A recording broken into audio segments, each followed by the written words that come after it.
జయ జగదంబే.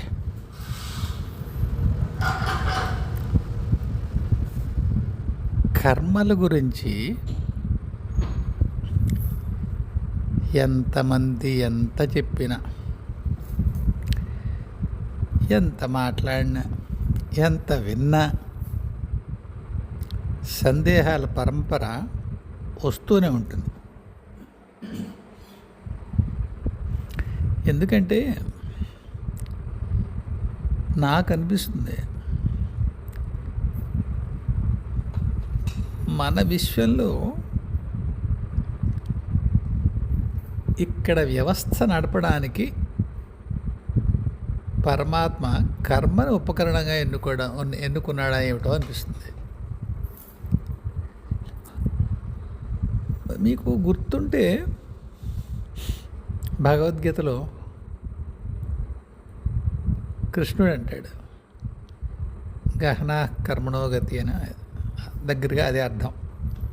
కాస్త ఏమైనా విసర్గలు బిందువులు అటు ఇటు పెడితే క్షంతవ్యండి. కర్మల యొక్క గతి, మార్గం, నడక చాలా లోతుగా, గూఢంగా, కొంత గ్రాహ్యతకి అందకుండా ఉంటుంది. ఇదమిదం అని దానికి మనం ఏమి గీతలు గీసి చెప్పలేము. ఇంగ్లీష్ అంటారు కదా, కట్ అండ్ డ్రై అని. అలా ఉండదు, అలా ఉండదు. ఎందుకంటే ఫలానా ఆయనకి ఇలా ఉంది కదా, ఫలానా ఇతిహాసంలో, ఫలానా చరిత్రలో, ఫలానా పురాణంలో ఆ కర్మకి ఇదని చెప్పారు. కానీ ఫలానా వాడు ఈ కర్మ చేశాడు, వాడికి ఇలాంటి స్థితి ఉంది ఎలా చెప్తారు? మళ్ళీ ఆ జీవుడి యొక్క ప్రయాణం, ఆత్మిక ప్రయాణం ఎలా ఉందో చూడగలిగిన వాడు చెప్పగలడు. మహాత్ములు చెప్తారు, ఎవరికైనా సహాయం అందవలసి ఉన్నప్పుడు నాలాంటి వాళ్ళకి పరమేశ్వరుడు చూపిస్తుంది. నాలాంటి వాళ్ళకి ఎందుకన్నానంటే, ఎవరిని అమ్మ ఉపకరణంగా వాడుకొని కొందరికి సహాయం చేయాలనుకుంటుందో వాళ్ళకి ఏదో చెప్పాలిగా. ఈ మాట నేను చాలాసార్లు చెప్పాను. నేను మఠం వేసి కూర్చుని ఫలానా వెంకట్రావు గారి కర్మ ఎలా ఉంది అంటే అలా చెప్పరు. నన్ను చూసేందుకు నాకు యోగ్యత లేదా, నా సమర్థత సరిపోదా అలాంటివి అడిగాను నేను ఒకసారి మహర్షిని, తాతగారిని. అంటే ఉంది, అర్హత ఉంది, యోగ్యత ఉంది, సమర్థత ఉంది. ఇప్పుడు నువ్వు లోడ్ అయినటువంటి పనుల్లో ఇది ఎక్స్ట్రా లోడ్ అవుతుంది. ఇప్పుడు అంతే, అక్కర్లేదు. అది కాక భౌతికతలో ఇంకా నువ్వు దాన్ని హ్యాండిల్ చేయగలిగిన సమర్థత ఒక్కొక్కసారి నీకు ఉండదు. ఏటయ్యా బాబు యాబ్స్ట్రాక్ట్గా మాట్లాడుతున్నావేటి అంటే అలా కాదు. ఎదురుకుండా మనిషి వచ్చాడు, వాడు మన నీచ నికృష్ట కుత్తేకమైన టైపులో ఒక పరమ వెధవ అనుకోండి వాడు. అంటే అందరం వెధవలమే ఏదో స్థాయిలో. కాకపోతే మనం కొద్దిగా కాస్త ఓ చెంబుడు నీళ్ళు వేసుకున్నాం, చెంబుడు నీళ్ళు వేసుకొచ్చి కాస్త పట్టుబట్టి కట్టి కూర్చున్నాం అనుకోండి, మనకి మొత్తం అన్నీ పోయినట్టుగానే ఉన్నాం, అవతల వాడు పరమ దుర్మార్గుడు అయినట్టుగానే ఉన్నాం కనిపిస్తూ ఉంటుంది. అదే వికారం దానికే. అయితే అలాంటప్పుడు ఏమవుతుందంటే, వాడు వెధవా అని తెలిస్తే మనం వాడికి సహాయం చెయ్యం. అదే అంతర్లోకాల్లో జరుగుతుంది అనుకోండి. అమ్మ చూపిస్తుంది, వెళ్తామో బాలమ్మో మరహళ్ళు ఎవరో సోల్ని పంపిస్తారు, అదే వీటితో మాట్లాడి వాడికి ఏం కావాలి చూడండి అన్న అంటారు. అప్పుడు వాడి భ్రష్టత్వాలన్నీ వస్తాయి మన దగ్గరికి. ఆర్ కనీసం అక్కడ ఎక్కడ హెల్ప్ అందాలో అంతవరకు అంతే కనిపిస్తాయి. అయితే అక్కడ ఆ లోకంలో కూర్చున్నప్పుడు ఆ లోకంలో ఏ శరీరం కూర్చుని ఇది వింటూ ఈ సమస్యని పరిష్కరించే ప్రయత్నం చేస్తూ ఉంటుందో ఆ శరీరం చాలా ఉదాసీనంగా ఉంటుంది వీటి పట్ల. నువ్వే కదా చూసేది, కాదు కాదు కాదు, నా యొక్క ఒకానొక చైతన్య స్థితి అది, దానికి నేను భౌతికంగా కనెక్ట్ అవుతాను, దాని కారణాలు ఏవో దానికి ఉన్నాయి, దానికే అమ్మ తలిచినప్పుడు అసలు ఇవేది కిందకి రాకుండా కూడా చాలా అవుతాయి సరే వదిలేండి. అప్పుడు ఉదాసీనంగా ఉంటాను నేను. అదే అచ్చంగా భౌతికతలోకి వచ్చేసరికి అలా ఉండదు. అంటే ఒక్కోసారి తెలుస్తుంది నాకు అప్పుడప్పుడు వాడు ఎలాంటి పనికి మాలిన పని చేశాడో.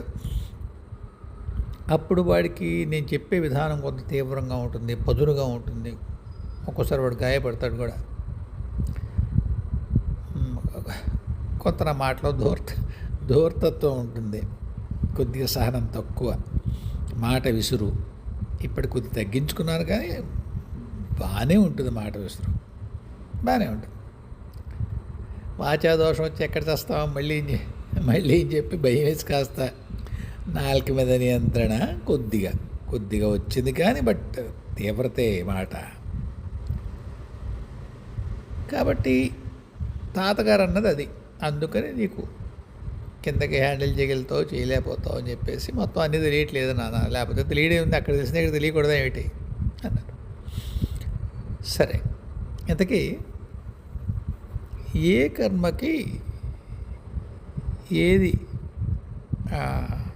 దానికి ప్రాయశ్చిత్తం లేదా అనుభవం? ఒక్క తంబ్లైన్ ఏమిటి, తంబ్రూలు ఏమిటి అంటేను కన్నుకు కన్ను న్యాయం. సాధారణంగా కన్నుకు కన్ను న్యాయం. హ్యాండ్ బుక్ ఆఫ్ కర్మ అని ఒక పుస్తకం ఉంటుంది, ఒక జర్మన్ ఎవరో షుల్జర్ ఒక ఆయన రాశాడు, బాగుంటుంది పుస్తకం, ఎప్పుడైనా చదవండి, చదవగలిగిన వాళ్ళు. సరే, అయితే మా గురువుగారు ఒకసారి చెప్పారు, నిజంగానే కన్నుకు కన్ను చొప్పున కర్మ తీసుకుంటూ పెడితే ఎవడు కర్మలు తీర్చుకోలేడు స్వామి, కొంత రైట్ ఆఫ్ చేసేస్తారు. రైట్ ఆఫ్ చేయడం అంటే అకౌంట్స్ పరిభాష సంబంధం లేని వాళ్ళకి ఎలా చెప్పాలి, ఇది కొంత తీరిపోయినట్టు రాసేస్తారు ఏదో స్థితిలో, మొత్తం కర్మ అంతా తీర్చుకోము అంటారు. కొంత సామూహికమైన కర్మ, ప్రాదేశికమైన కర్మ, జాతి కర్మ, వంశపు కర్మ. వంశం కర్మ అయితే మొత్తం ఆ ఇంట్లో పుట్టిన వాళ్ళందరూ అనుభవించాలి తరతరాల వరకు. ఆయన ఎవరో అన్నారు కానీ నిన్న ఎవరో రాశారు, లక్ష్మి గారు కావాలి ఎవరికో రాశారు, ఒకసారి శ్రాద్ధం పెట్టేస్తే వాళ్ళకి ఏం సంబంధం లేదు, 10 రోజుల విషయం అయిపోతే ఇంక ఇంట్లో వాళ్ళకి ఏం ఉండదు, అలా ఉండదు. లక్ష్మి గారు బోరా ల్యాక్ అనే పేరుతో రాసి లక్ష్మి గారు చెప్తాను నేను. 10 రోజులు శ్రాద్ధ విధి సరిగ్గా చేసేస్తే తర్వాత ఇంకా వాళ్ళు చేసిన వీళ్ళకి వీళ్ళు చేసిన వాళ్ళకి ఏ సంబంధాలు ఉండవు, వంశంలో వాళ్ళకి సంబంధాలు ఉండవు, కాదండి. కొన్ని కర్మలు వంశం మొత్తం భరించాలి. ఆ కర్మక్షయం అయ్యే వరకు ఆ ఇంట్లో తప్పదు. అయ్యో కంటి ముందు బోల్డ్ కనిపిస్తాయి, మనకి బోలెడు ఉదాహరణలు కనిపిస్తాయి. వంశం ఒక తరం తర్వాత ఒక తరం ఇబ్బందులు పడుతూ ఉంటారు. కాబట్టి ఈ కర్మకి ఇదేనా, అలా ఉండదనే చెప్పాలి. ఒక తంబ్రూలుగా మాత్రమే మనం కన్నుకొని అర్థం చేసుకోవచ్చు తప్ప, అంటే what you give that comes back అని ఒకటి, బూమరాంగ్ కర్మ అని మనం అంటే మనం ఏం చేస్తే అదే వెనక్కి వస్తుందని, ఇవన్నీ నిజమే. కానీ వైయక్తికంగా వ్యక్తిని అంటే ఒక వ్యక్తి ఒకలా మనం ఒక్కొక్కటి ఇండివిజువల్ కేసులు చూస్తూ కనుక మనం వెళ్ళగలిగితే అవి అలాగే ఉండవు, స్థూలంగా అలా ఉంటాయి. కానీ ప్రత్యేక వ్యక్తికి ఉండేటువంటి అనేక కర్మలు అలా 1 to 1 మ్యాచ్ అవ్వవు. ఇప్పుడు ఎక్కడి నుంచి వస్తున్నావయ్యా, ఎక్కడికి వెళ్తున్నావు నువ్వు టాపిక్ అంటే, ఇద్దరు అడిగారు. ఒక ఆయనేమో మనోకర్మలకి ఎలా ఉంటాయి అంటే ప్రాయశ్చిత్తాలు, మనోవాక్కాయాల్లో మనోకర్మకి ఎలా ఉంటాయి. ఇంకొక ఆయన మీరే కదండి ఎలా మీరేం మీ కర్మ ఎలా ఉంటే ఎలా అవుతుంది, లలితా సహస్రం వచ్చి చేసి ఇదేం లేదన్నారు. ఆ కాడికి లలితా సహస్రం చేయడం ఎందుకు? ఎవరు మల్లికార్జున ఎవరో ఒక ఆయన అడిగారు.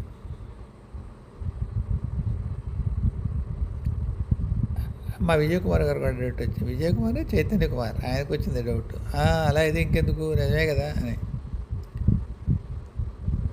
నేను మొట్టమొదటి విషయం, ఈ స్తోత్రాల వల్ల వాటి వల్ల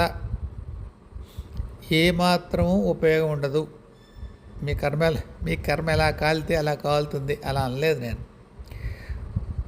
లెక్కకు మించిన సందర్భాల్లో దైవం యొక్క ఇంటర్వెన్షన్ వల్ల, జోక్యం వల్ల కర్మ పలచనవుతుంది. నేను లిమ్కా ఉదాహరణ కూడా చెప్పాను. అమితాబ్ బచ్చన్ది ఒక యాడ్ కూడా నేను ఉటంకించాను. జోర్ కా ధక్కా ధీరేసి లగే. ఒక తీవ్రంగా ఉండవలసిన తాకిడి స్పర్శ మాత్రంగా వెళ్ళిపోతుంది. అది చెప్పాను. మహాత్ములు కలగజేసుకుంటే స్వప్నాల్లోనూ ఒకటి, మనమే అయినటువంటి వేరే శరీరాల్లో ఎక్కడ దీని సమర్థత ఉంటుందో అక్కడ ఆ కర్మను తీర్చి మనకి వెసులుబాటిస్తారు అని చెప్పాను నేను. ఉదాహరణకి ఎవరిదో డబ్బులు నొక్కేశారు, ఈ జన్మలో దరిద్రంలో ఉన్నారు, తీర్చలేరు. మీదే అయిన ఒక శరీరం, అంటే మీ ఆత్మదే అని ఇంకొక శరీరం ఎక్కడో కాస్త కంఫర్టబుల్ పొజిషన్లో ఉంటుంది ఫినాన్షియల్గా,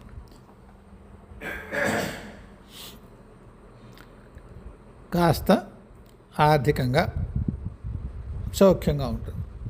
అక్కడ ఇది తీరుస్తారు. అనుకోకుండా ఆయనకి ఏదో ఖర్చు వస్తుంది, ఆ శరీరంలో ఉన్న ఆయనకి ఏమిటి ఈ ఖర్చు మనకు వచ్చింది అనుకుంటాడు, తీర్చేస్తాడు, పెట్టేస్తాడు ఖర్చు. ఇక్కడ మీకు ఈ శరీరంలో దాని యొక్క తాకిడి అంత ఉండదు. వెనకడికి ఒక ఆయన అన్నాడు, సత్యసాయి గారు అందరి దగ్గరికి వెళ్తూ ఉంటారు, వీల్ చైర్లో ఉన్నారు, అర్థం నడిచో ఆయన అప్పటి ఆరోగ్య స్థితిని బట్టి. అందరి దగ్గర తీసుకోరు కవర్లు, ఆయన కొందరి దగ్గర తీసుకుంటారు. ఆ కవర్ తీసుకున్నారు అంటే సాధారణంగా ఆ వ్యక్తి ఎవరైతే కవర్ ఆయన తీసుకున్నారో వాళ్ళకి ఆ సమస్య తీరిపోతుంది అని ఒక నమ్మిక ఉండేది ఆయన స్వామి బతుకున్న రోజుల్లో. ఇప్పుడు ఎలా ఉంటుందో నాకు ప్రాక్టీస్ తెలియదు, ఇప్పుడు పోలేదనుకోండి, అది వేరే విషయం. దాన్ని నాకు తెలిసిన ఒక ఆయన అనేవాడు, ఈ సత్యసాయి బాబా గారు వీళ్ళను ఉత్తరాలు తీసుకుంటారంటే అర్థం ఏమిటంటే వాళ్ళు కర్మలను చూడగలుగుతారు. ఇంకా ఆ కర్మ చివరికి వచ్చింది అనుకున్నప్పుడు ఒకసారి అలా వేలుతో దాన్ని తాకి, దాని ఆ రాయి కొండ కొమ్మ వరకు వచ్చింది, దాన్ని అలా స్పృశించి దాని కింద తోసేస్తారు. అది వీడు తోసుకోవాలంటే ఇంకాస్త కాలం పడుతుంది, వీడు భరించి దాన్ని కర్మక్షయం చేసుకోవాలంటే. మహాత్ములు కనుక వాళ్ళ కర్మ తెలుస్తుంది, చివరిలోకి వచ్చేసింది, పోన్లే ఇంకేం భరిస్తాడులే అని తీసేస్తారు అని ఒక ఆయన తన అనుభవం చెప్పాడు. దాన్ని ఆ వాదాన్ని కొట్టేయడానికి వీలు లేదు.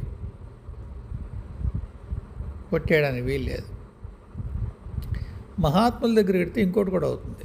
ఇవన్నీ ఎందుకు చెప్తానంటే, కర్మలో మీరు మామూలుగా ఒక గరుడ పురాణంలోనో మరో చోటో నిర్ణయ సిద్ధో మరో ధర్మసిద్ధో ఏవో ఉంటే అందులో ఏం చెప్తారు, ప్రాయశ్చిత్త ఆ పని చేస్తే ఈ ప్రాయశ్చిత్తం అలా చెప్తారేమో నాకు తెలియదు, ఎప్పుడు చదవలేదు ఆ పుస్తకాలు. కొందరు దాన్ని కోట్ చేస్తుంటే అనుకున్నాను ఒకవేళ అందులో ఉంటుందేమో అని. అందులో ఉన్నట్టుగానే కాకుండా అవాంతర మార్గాలు అంటే ఆల్టర్నేట్ రూట్స్ కూడా కొన్ని ఉంటాయి. అవి చెప్పే ప్రయత్నం చేస్తున్నాను నేను సాధారణంగా కొంత అప్పు చేయడానికి వ్యతిరేకిని, భయం నాకు. అంటే గబుక్కుని ఎవరి దగ్గర పడితే వాళ్ళ దగ్గర అంత త్వరగా అప్పు తీసుకోని, కాస్త ఇబ్బంది అయితే ఇబ్బంది పడ్డమే. అయితే అమ్మదేవలు అంత ఇబ్బంది కూడా ఎప్పుడూ లేదు. నేను ఒక 2 సార్లు స్కూటర్కి తీసుకున్నాను, ఒకసారి చిన్నప్పుడు, బాగా చిన్నప్పుడు ఒకే అపార్ట్మెంట్ కొనుక్కొని తీసుకున్నాను. ఈ ఊరు వచ్చిన కొత్తలో ఉద్యోగం పోయింది, కంప్యూటర్ కంపెనీలో, ఆ సాఫ్ట్వేర్ కంపెనీలో కొద్దిగా ఇబ్బంది పడి ముందు ప్రయారిటీ అప్పు తీర్చడం. సరే, అయితే తర్వాత ఒకానొక కట్టడానికి వివరాల్లోకి వెళ్ళక్కర్లేదు, నేను 50 లక్షలు అప్పు తీసుకున్నాను. పెద్ద అమౌంట్. అయితే నా ధైర్యం అప్పుడు ఏమిటంటే, నా జీతం అంత లేదు, ఒక ఏడాది జీతం అంత లేదు, ఇది పూర్తిగా ఇదేమంత పెద్ద విషయం. అంతగా అవసరమైతే ఇంట్లో కూరికే మా ఇద్దరే కదా ఉంటాం, కాస్త ఖర్చు తగ్గించుకుని ఒక ఏడాదిలో తీసిపారచ్చు అప్పు, అంత ప్రాణం మీదకి వస్తే అనుకున్నాను. ఒక 12 ఏళ్ళు 14 ఏళ్ళ క్రితం కథ చెప్తున్నాను ఇది. నెలకి 1,05,000 నాకు ఈఎంఐ పడేది. హఠాత్తుగా ఉద్యోగం వదిలిపెట్టేసరికి 30 లక్షల అప్పు ఉంది, అన్క్లియర్డ్. ఎవరో చెప్పారు, రుణ విమోచన నృసింహస్తోత్రం చదువు అని విను. కొన్నాళ్ళపాటు కారులో వస్తూ వెళ్తూ వినేవాడిని. అంటే అందులో కూడా సింహభాగం నేనే తీర్చాను, కానీ ఎవరో వచ్చి ఒక 15 లక్షలు ఎంతో, అదేదో ఫలానా కట్టడం కదా, దాంట్లో మేము కూడా పాలు పంచుకోవచ్చా, ఈ అమ్మవారు పంపించింది లేనుకుని, పంచుకోండి, మహద్భాగ్యం పంచుకోండి కట్టారు వాళ్ళు. ఎందుకు చెప్తున్నానంటే, మరి నా కర్మ లేదా? ఉంది. అయితే ఒకానొక దైవ కార్యం అది. అందువల్ల పాపం వీరు కదా, వీడికి ఎందుకు లే కర్మ అనుకుందో ఎవడో పరమేశ్వరి నా ఎత్తిపోయి ఎందుకని చెయ్యి వేయించింది. అయితే అక్కడికి ఉద్యోగం వెళ్ళిపోయిన తర్వాత దగ్గరగా 20 లక్షల అప్పు పెద్ద విషయమే, ఇబ్బంది. కాబట్టి రుణ విమోచన నృసింహ మంత్రం చదువుకుంటే అవుతుందా? అందరికీ అయిందా? ఒకళ్ళిద్దరికి చెప్పాను, కొందరికి అయింది, కొందరికి అవ్వలేదు. కాబట్టి నృసింహ రుణ విమోచన మంత్రం ఆ స్తోత్రం చదివితే పని అవుతుందా? అవుదా? దానికి ఏమిటి నిక్ష అంటే ఇలా మన ట్రై ఏమిటది? ఏం లేదు, నాకైంది, ఇంకోటి కావలేదు. మీకు ఈ వీడియోలోనే ఒక చోట చెప్పాను, ఒక చిన్నపిల్లాడికి మా సత్సంగలో, మా సాధకుల బృందంలో ఒక అమ్మాయి వాళ్ళ అబ్బాయికి, కొడుక్కి కాలి మీద ఏదో మచ్చ వస్తే ఏదో కుట్టిందేమో అనుకుంది, తేనెటీగలాడిది ఏదో. చూస్తే డాక్టర్ తీసుకెళ్తే అది గ్యాంగ్రీన్ అన్నాడు. అదేమిటి అలా వస్తుందా తెలియదు మనకి. చిన్నవాడు వాడు, మేబీ 4-5 years. సరే, ఈ విషయం నేను చెప్పాను కాబట్టి కాస్త సంక్షిప్తంగానే చెప్తాను. ఆ అమ్మాయి గురుగారి దగ్గరికి వస్తే ఆయన మీ ఫ్యామిలీ డాక్టర్ని చూపించి ఏం మందు ఇస్తే అది రేపు పొద్దున వెళ్తాను, కొందరు రాత్రి 11 గంటలు లేపైనాను.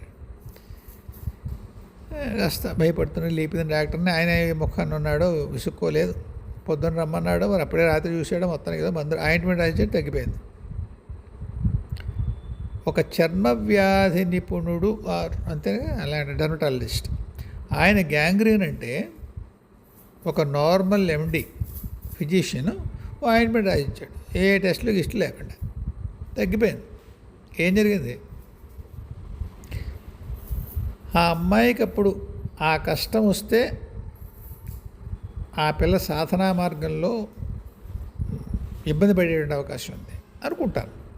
లేకపోతే అంత ఇంటర్వెన్షన్ ఎందుకు ఉంటుంది గురుగారిది? కాబట్టి కర్మల్లో గురువులు ఇంటర్వ్యూ చేయగలరా? చేయగలరా? కలరేమో, చేస్తారు, చెయ్యరు. మరి నా కంటి చూపు ఉంది, మరి భౌతికంగా అయితే నాకు ఈ స్థితి రావడానికి మరి మా గురువుగారి యొక్క పాత్ర చాలా పెద్దదే ఉంది. ఇలా లేను. నా కళ్ళకి ఇబ్బంది ఉండేది, ట్వైలైట్ టైంలో కొద్దిగా ఉండేది, నైట్ డ్రైవింగ్లో కొద్దిగా ఇబ్బంది ఉండేది. అంటే దాన్ని ఏమంటారు, దాన్ని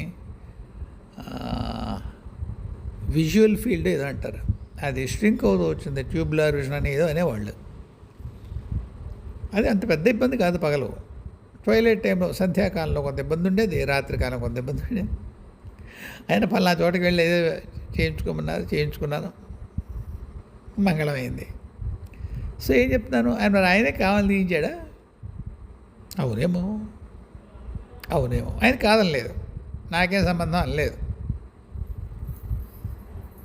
మీకు ఎందుకు చెప్తున్నానంటే ఇది ఒక చోట రక్షించిన ఆయన ఇంకో చోట అది అలాగా ప్రెసిపిటేట్ అయ్యేట్టుగా, అంటే మరింత ఇబ్బందికి గురయ్యేట్టుగా ఎందుకు చేశారు ఆయన? చెప్పాను నిన్న ఆ యోగిని, ఒరే నాయనా పెద్ద ఆపద వస్తుందిరా, పెద్ద ఆపద వస్తుంది, నీ మొత్తుకుంది ఆవిడ. వెళ్ళదని చెప్పగలిగిందా హాస్పిటల్కి, ఐ హాస్పిటల్కి? కాబట్టి మరి ఆ యోగినే ఆవిడ ఎందుకు చేయలేకపోయింది? ఇంకో స్నేహితుడు ఉన్నాడు, అతనికి దత్త దర్శనం అవుతుంది, అతనేం చేయలేకపోయాడు. మీరు అనొచ్చు, మీ గురువు హిమాలయన్ మాస్టర్ కదా, తప్పకుండా ఆయనకి వీళ్ళందరి మీద కొంత ఎక్కువ స్థితి ఉంటుంది, హ్యాండిల్ చేయడంలో పవర్స్ ఉంటాయి. అదే కాక సమర్పణ ఎవరికి చెందాము? హిమాలయ గురువుకి. కాబట్టి కంట్రోల్ ఆయనకు ఉంటుంది. ఆయన దగ్గర ఉన్నంతకాలం, ఆయన ఆశ్రమంలో ఉన్నంతకాలం కంట్రోల్ ఆయనకు ఉంటుంది. ఒకసారి ఆశ్రమం నుంచి బయటకు వెళ్ళిన తర్వాత మనం ఒకవేళ అలాంటి వాళ్ళు ఎవరో ఉంటే వాళ్ళకి ఏ ఉపాస్య దైవం అమ్మ ఉంటుందనుకోండి, లేదా నేను అమ్మ దగ్గర ఉండే ఒక అలా ఏదో అనుకోండి, అని చేత ఎక్కువ అమ్మవారు ఉండొచ్చు. తర్వాత ఆశ్రమం నుంచి బయటకు వెళ్ళిన తర్వాత అమ్మవారికి ఉంటుంది. ఇప్పుడు మరి మిగతా వాళ్ళ పరిస్థితి, ఇన్ని ఉదాహరణలు చెప్పుకుంటూ పోతుంది. నేను రాత్రి అంతా చెప్తాను, ఇలాగా రాత్రి ఎవరు చెప్పగలుగుతాను. కాబట్టి ఇంటర్వెన్షన్ ఉంటే ఈధర్ వే మారచ్చు, పెరగచ్చు, తరగచ్చు, వేరే తలాల్లో తీర్చచ్చు, వేరే డిమెన్షన్స్లో తీర్చచ్చు, స్వప్నంలో తీర్చచ్చు కర్మని. కన్ను న్యాయం ఉండనే ఉంది. అప్పుడు ఏ కర్మకి ఏ శిక్షో, ఏ ప్రాయశ్చితం, శిక్ష అనే పదం ఒప్పుకోరు చాలామంది పెద్దవాళ్ళు. అదేదో కర్మ, నీ ఫ్రీ విల్ కోసం, ఫ్రీ విల్ అది స్వేచ్ఛా సంకల్పంలో ఏదో పని చేసే ఫలానా అనుభవం కోసం, దానికి ఏదో రిట్రిబ్యూషన్ కర్మ ఉంటుంది, అంటే దానికి ప్రాయశ్చితంగా ఏదో చేసుకోవాలి. మరి అందులో వచ్చిన అనుభవం గొప్ప విశేషమే కదా. ఒక తొంటరి పని చేసావు స్వేచ్ఛా సంకల్పంలో, దానికి ఏదో ఫాలో అవుట్ ఉంటుంది, మరి అది భరించాలి కదా. బంతి ఆడుకుంటున్నాం, నా ఇష్టం ఆడుకుంటున్నాను, సాయంత్రం నాకు ఆడుకోవాలని ఉంది, ఆడుకోవడం మోకాలు చెప్పలు పగిలిపోయాయి, అది అటెండెంట్ ప్రాబ్లం, అది ఏమంటారు దాన్ని, ఆక్యుపేషనల్ ప్రాబ్లం ఏదో అంటారు. అప్పటికి ఆటకితో వచ్చినటువంటి ఇబ్బంది. నీ ఇంట్లో కూర్చుంటే లేదు, అది మోకాలు చెప్పలు లేవేమో, ఆడుకున్నావు క్రికెట్టో మరొకటో, మోకాలు చెప్పలు చెక్కుపోయాయి.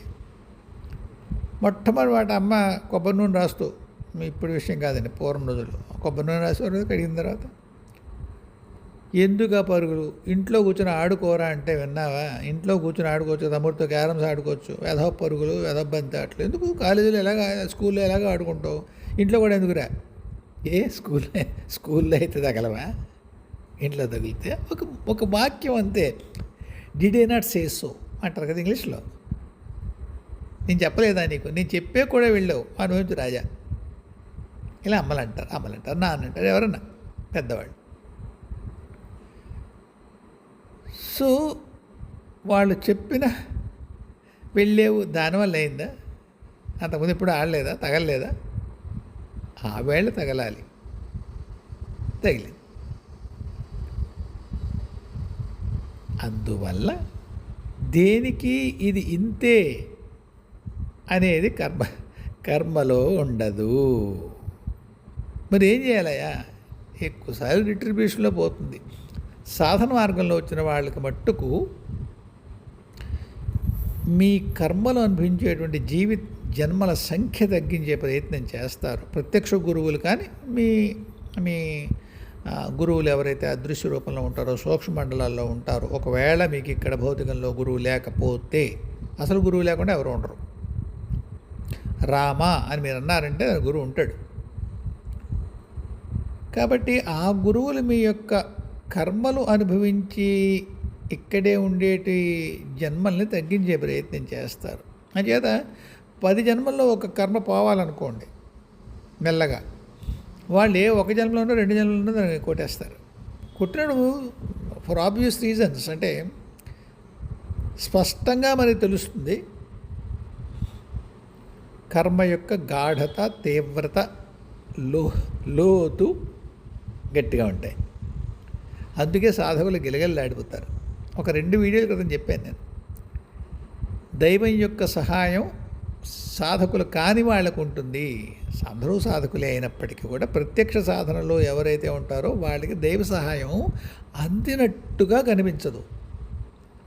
ఈ మల్లికార్జున గారు అన్నట్టే, ఆయన ఎలా అనలేదు కానీ ఎలా అనుకున్నారు. లలితా శాస్త్రం చదివితే పెద్ద ఉపయోగం లేకపోతే ఇంకెందుకు, కర్మలు ఎటు అవి ఏమవ్వాలో అలాగే అవుతున్నప్పుడు, దైవం యొక్క జోక్యం ఉండదనుకున్నప్పుడు స్తోత్రాలు, మంత్రాలు, హోమాలు, ఇంకేమన్నా తంతులు ప్రాయశ్చిత్తానికి అవి చేసినా ఇలాగే ఉంటుందనుకున్నప్పుడు చేయడం ఎందుకు? అవునండి, అలాగే ఉంటుంది నిజం.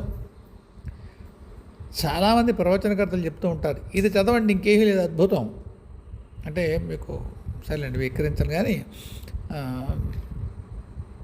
ఇంకేం లేదు పరమాద్భుతం అని చెప్తారు.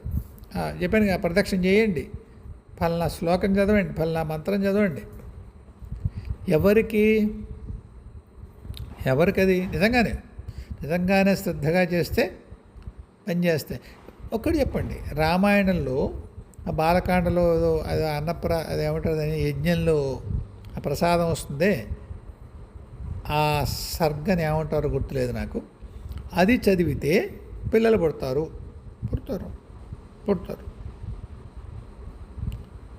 మరి లేకపోతే యోగమే లేదు. అప్పుడు పుడితే నిలవరు. గుర్తుపెట్టుకోండి,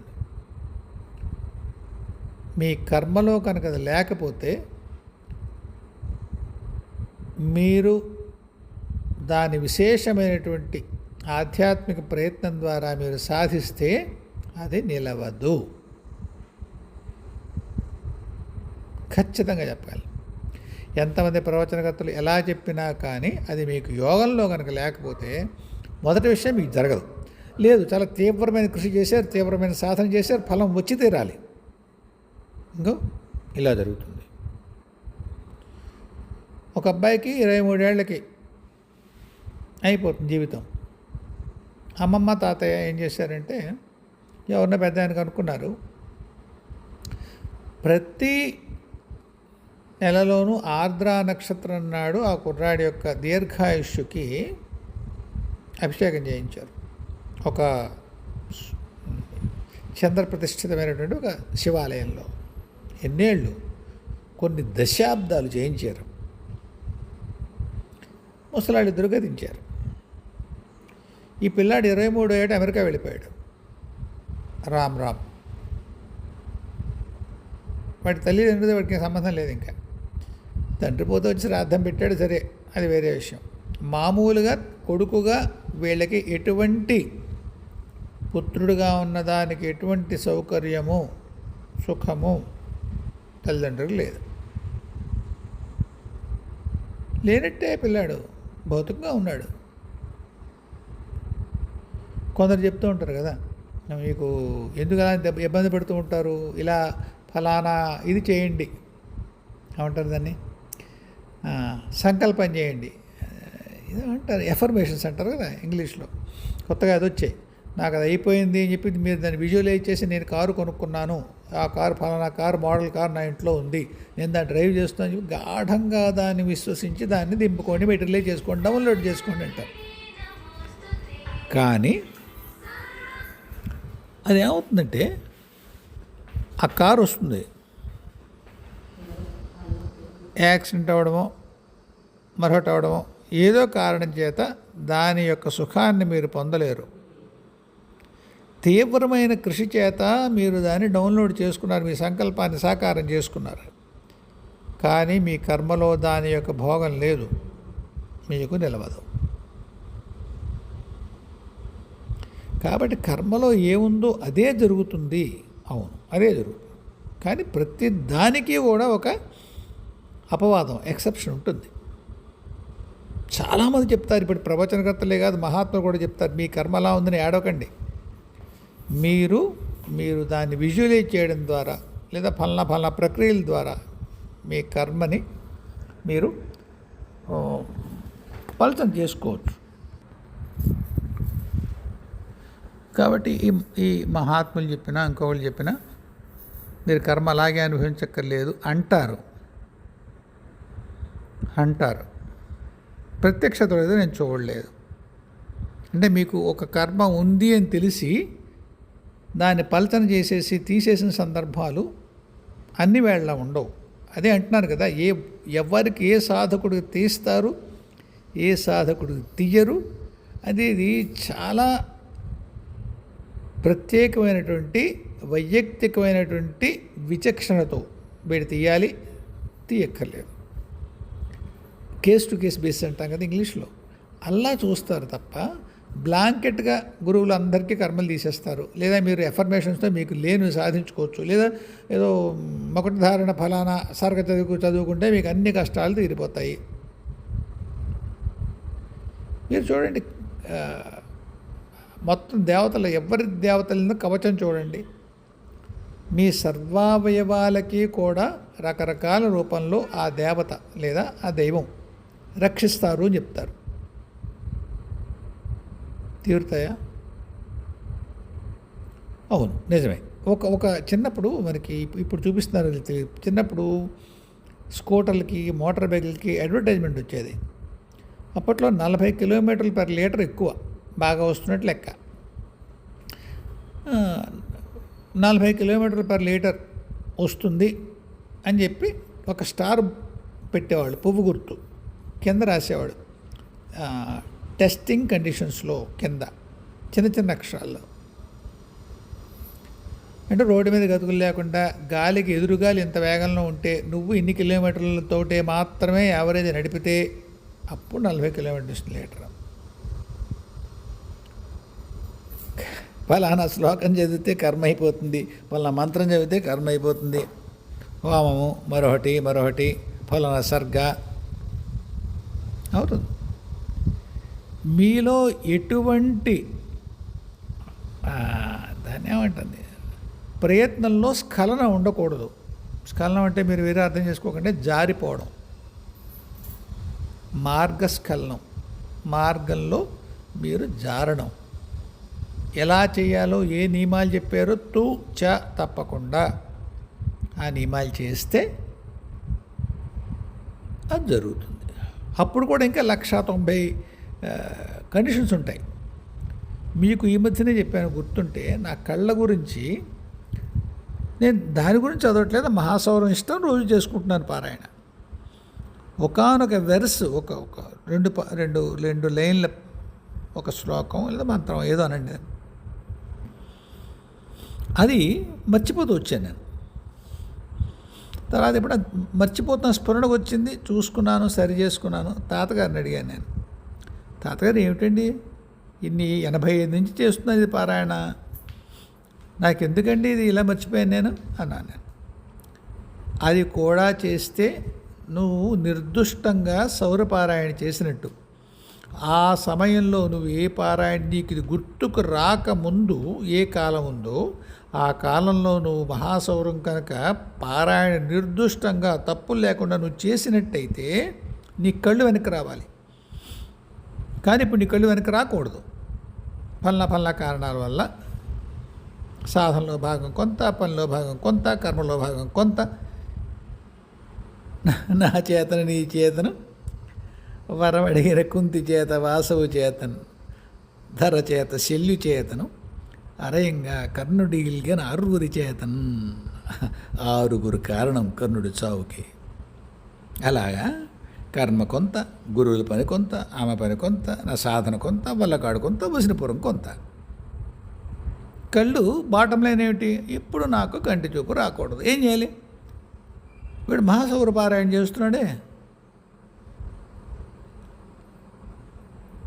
వీడికి వీడికి సూర్యుడికి ఉన్న స్నేహాన్ని పుచ్చుకొని ఆయన చేస్తాడు. అదే మా మా ఫ్రెండ్ వీడు చేస్తున్నాడు, వాడు అడిగితే ఏం కాదండి, వీడు చెయ్యాలి.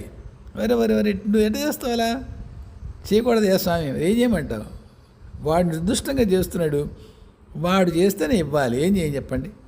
అది మేము చూసుకుంటానులేండి. అపోహనము అంటాడే కృష్ణుడు భగవద్గీతలో. స్మృతికి అపోహనానికి కారణం నేనే, మీకు జ్ఞాపకం రావడానికి మరపుకే నేనే కారణం అంటాడు స్వామి. అంటే కృష్ణుడు చేసేది అంటలేదు పాపం, వేరుబాగలేడు ఆయన అనే ఎందుకు, కానీ ఆయనదేని ఒక విభూతి ఎవరో మహర్షో యోగులో గురువులో ఎవరికి అది సరి అనిపించిందో వాళ్ళు కొన్నాళ్ళు మర్చిపోయేలా చేశారు. ఇప్పుడు నాకు గుర్తొచ్చింది కదా, ఇప్పుడు నేను చదువుతాను కదా, మళ్ళీ కళ్ళు వస్తాయి. లేదు, ఆ కాలంలో అదొక విశేషమైన కాలం. అప్పుడు నువ్వు చేస్తే సూర్యుడు ఇవ్వాలి నీ కళ్ళు, అప్పుడు రాకూడదు కాబట్టి నువ్వు మర్చిపోయేలా చేసాం. ఇప్పుడు చెప్పండి, మన ఏమైనా పారాయణ చేస్తే వస్తుందా? రావాలి, ఉంది, దానికి నియమం ఉంది, ఫలానా శాస్త్రం ఉంది, ఫలానా చేస్తే అది వస్తుందని. అప్పుడు రాదు, యాజ్ సింపుల్ యాజ్ దట్, రాదు. అల్లా అని చెప్పి ఇప్పుడు మీ ప్రశ్నకు వస్తున్నాను. ఇవన్నీ కథలు చెప్పాను కదా, అల్లా అని చెప్పి కర్మ ఇటు దానంతదే క్షయమవుతుంది కాబట్టి లలితా సహస్ర పారాయణమో మరొకటో చెయ్యక్కర్లేదు. కాదండి.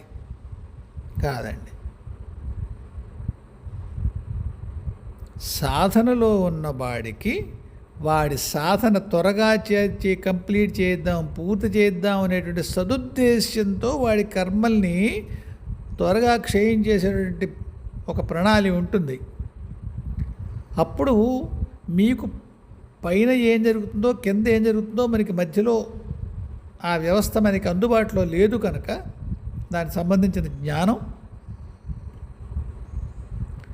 వాళ్ళెవరో మన మేలు కోసం ఆ కర్మల్ని త్వరణం చేస్తారు, కర్మానుభవాన్ని వేగం పెంచుతారు.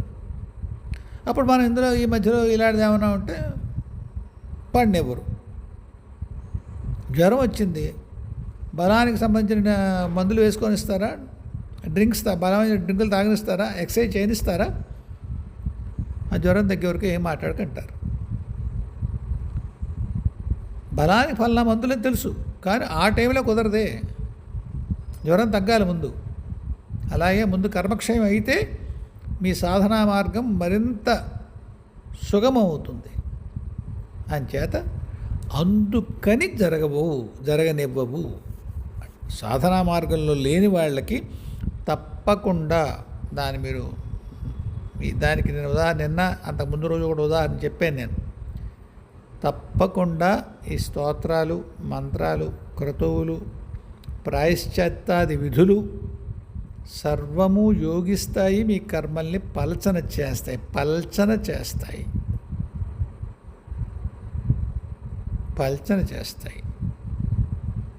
శాంతం తగ్గవు, కానీ మీ కర్మ యొక్క అనుభవాన్ని మీరు తట్టుకునే రీతిగా మీకు ఆ శక్తిని కూడా ఇస్తాయి. అందువల్ల ఒక కష్టం వస్తే దానికి సంబంధించిన స్తోత్రాలు, మంత్రాలు, పారాయణలు, మిగతా విధులన్నీ చెయ్యండి, నమ్మి చెయ్యండి. మీరు ఆత్మిక సాధనలో ఉంటే మాత్రం మళ్ళీ పునరుక్తి అనుకున్నారు మీరు. ఆత్మిక సాధనలో ఉంటే మాత్రం ఇవేవి యోగించేందుకు అవకాశాలు తక్కువ. మీరు అన్నింటినీ ఒకే బ్రష్తో వేసేయకండి. అంటే ఏదో అంటారు కదా, don't tar all the things with the same brush, ఏదో అంటారు ఇంగ్లీష్లో.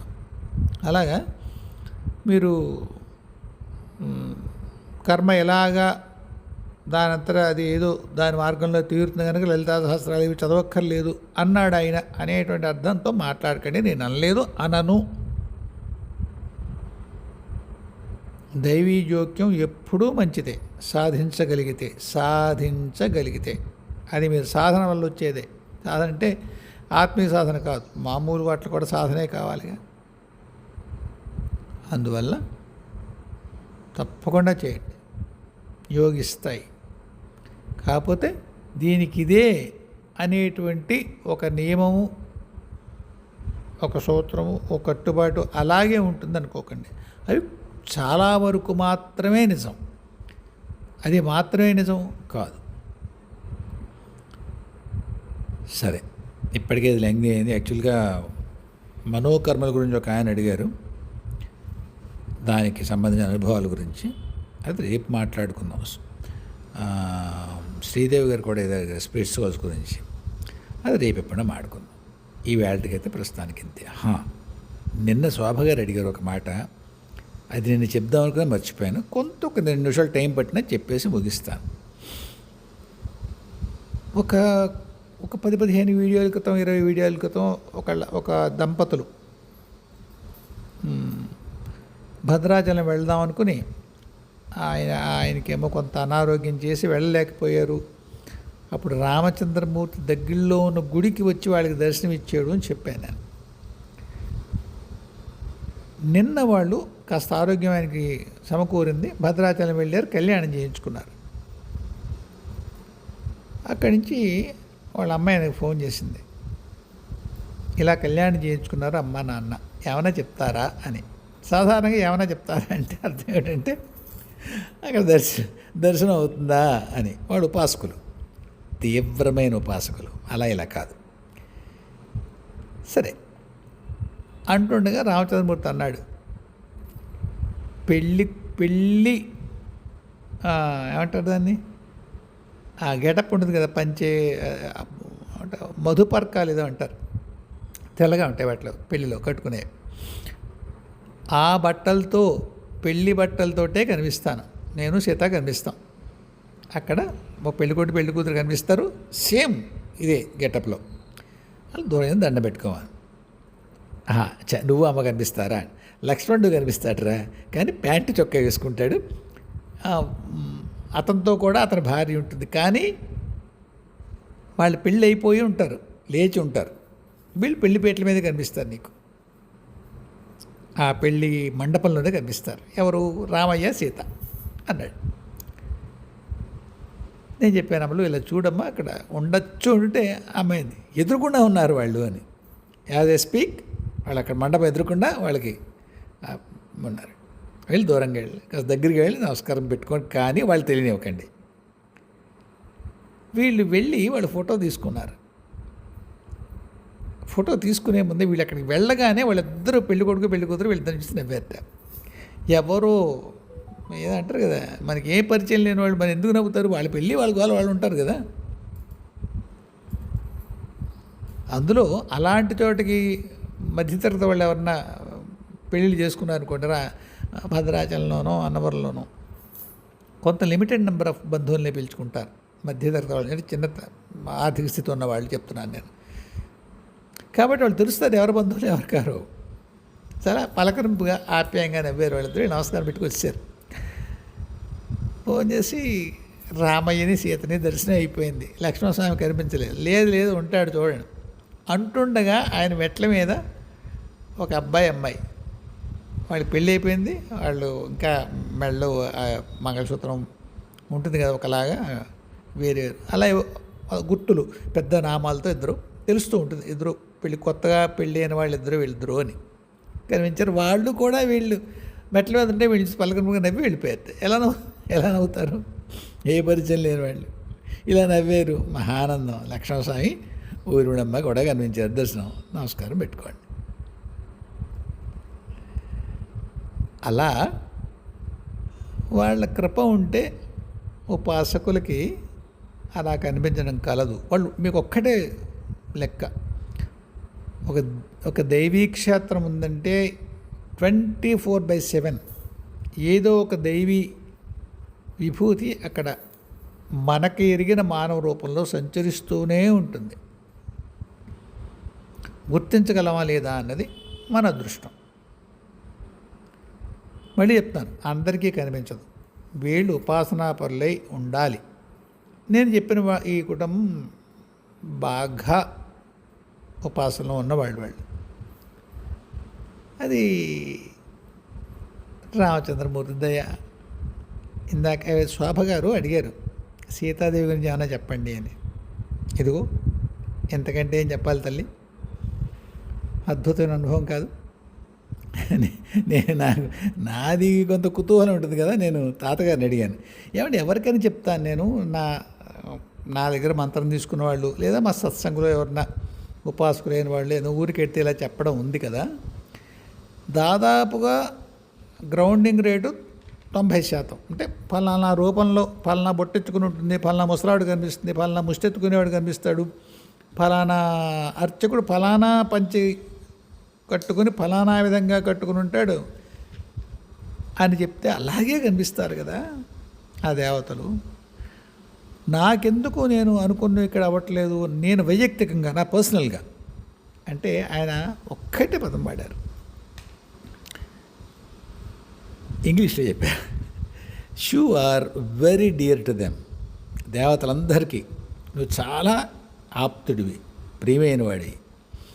ఎందుకు జరగట్లేదు అన్నదానికి సమాధానం ఇప్పుడు నీకు చెప్పడానికి వీలు లేదు కనుక చెప్పను, కాలాంతరంలో అది కూడా తెలుస్తుంది. అయితే ఇటువంటి డిస్క్లోజర్ ఇంతకుముందు అమ్మ చాలాసార్లు ఇచ్చింది బాలమ్మ.